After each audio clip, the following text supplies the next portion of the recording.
노인의 연령을 65세에서 70세로 올린다라는 이야기가 뉴스에 나오고 있습니다. 이러한 이야기들을 들으면 참 여러 가지 생각들이 듭니다. 단순하게 생각해서는 65세 이후로 되어 있는 걸 70세로 올린다라고 하면 이거 국민연금도 현재 만 65세 수령으로 되어 있는 거 이거 65가 아니라 70으로 미루는 거 아니야?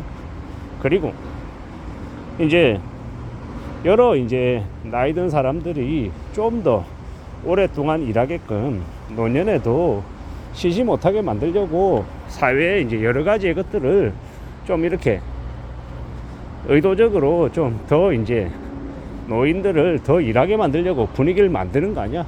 라는 의심이 든다라는 거죠. 의도와 취지가 좋다 하더라도 당장 그 노년의 정의가 뒤로 밀리면서 사람들에게 좀 더 많은 이 노동을 하게끔 사회 전체가 강요하는 건 아닌가라는 생각을 해봅니다. 그리고 또 다른 입장에서는 그러지 않아도 지금 현재 노인의 인구 비중이 계속 늘어나는데 예전에 노인들이 적었을 때는 노인을 공경하고 노인을 대접하고 이러지만 지금 노인의 수들이 점점 많아지니까 그 노인들에게 주는 혜택들을 지금 계속 이대로 놔두면 이 재정이 비용이 너무 많이 들어가더라는 겁니다. 우리가 항상 이 노인 복지에 관련해서 이야기할 때 끊이지 않고 나오는 이야기가 지하철 무임승차입니다. 지하철 무임승차로 인한 그 적자 규모가 계속 늘어나고 있는데 이건 앞으로 시간이 지나면 지날수록 더 급격히 늘어날 거다. 어느 시점에서는 저 65세 노인 지하철 무임승차를 좀 바꿔야 된다라고 얘기합니다. 그러면 반대하는 입장의 사람들 의견, 찬성하는 입장의 의견들 되게 불을 붙죠. 되게 말들이 많습니다. 근데 우리가 잘 생각해 볼 필요가 있는 건 우리가 누울 자리를 보고 다리를 뻗는다 했습니다. 나라의 재정이나 한국의 경제 상태가 안 좋으면 무임승차 전면 없애야 될 것이고 현재 노인들에게 주어지는 혜택들 싸그리 다 없어져야 될 게 맞는 겁니다. 그리고 경제적인 여유가 넘치면요 노인 무임승차가 지하철만 있는 게 아니라 그래 KTX 무임승차, 버스도 100% 무임승차, 비행기도 이런 식으로 더 혜택들을 더 늘릴 수도 있을 것이고 여러 가지의 것들이 결국 돈 때문에 벌어지는 일이라 가능하고 불가능하고 확대하고 줄이고는 다 나라의 재정 그리고 개개인들의 돈이 얼마나 있냐 없냐 이런 것과 직결되는 문제인 것 같습니다. 나이가 아주 많이 드신 분들 지금의 60대 후반 7대이신 분들이 예를 들어서 이런 거죠. 포퓰리즘이다. 형업성 지원이 되게 나쁜 것이다. 미래 세대의 이 부담을 더 늘리는 거다 라고 의견을 주장하시는 분들이 있어요. 근데 그런 분들에게 예를 들어서 그래 형업성 지원해 주는 게 포퓰리즘이라고 그러면 65세 이상인가요? 노인들에게 주는 기초연금 기초연금 다 없애라. 그러면 그건 또 받아들이겠냐라는 거죠.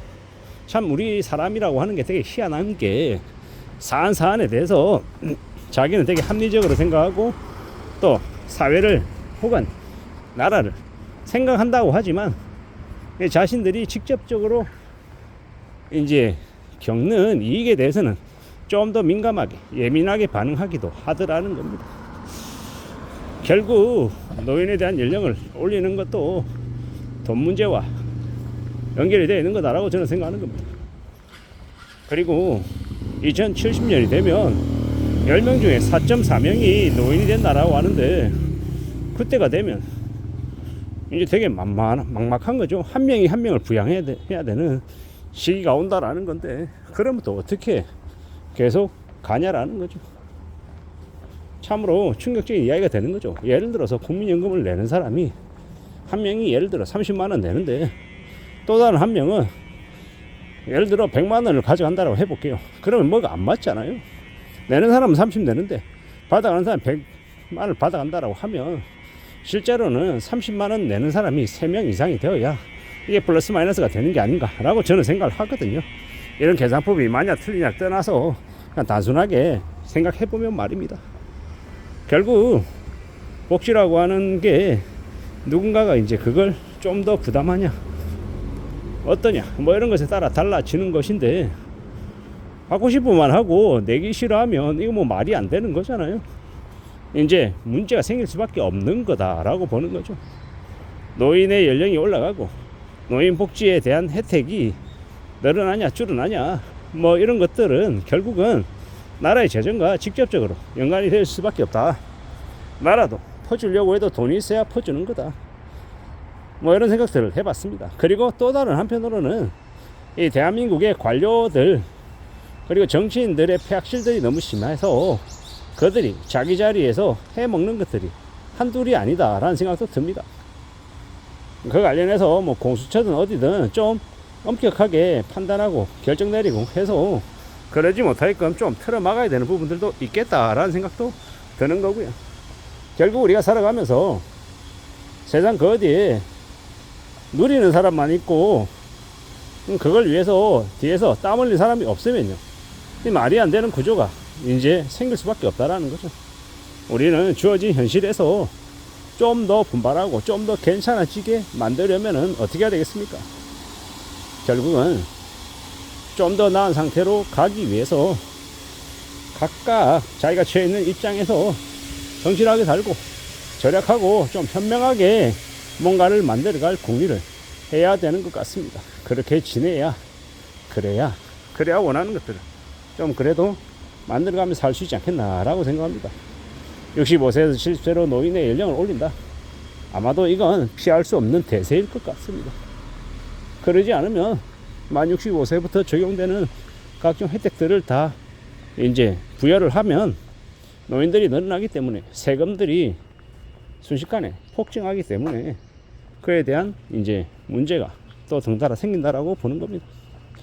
참으로 많은 생각들이 드는 요즘입니다. 우리가 어떻게 살아가야 될지, 무엇이 되었건 간에 자신의 처지에서 아끼고 절약하고 대비하고 대응해서 삶을 지켜내겠다라는 각오를 해야 그래야 삶이 나아지는 것 같습니다. 참으로 소홀하지 않은 만만하지 않은 시대를 우리가 살고 있다라는 것, 부덕불 인정해야 될 것 같습니다. 그렇게 인정하며 또 우리가 삶을 지켜내야 되지 않을까라고 생각합니다. 차분히 착실하게 마음을 단단히 먹고 살아갈 각오를 해야 될 것 같습니다. 그럴 필요가 더욱더 좀 심해지는 것 같습니다. 참으로 사는 게 예사롭지 않네요. 녹록지 않네요. 우직하게 마음을 단단히 먹고 지내봐야 될 것 같습니다. 이상입니다.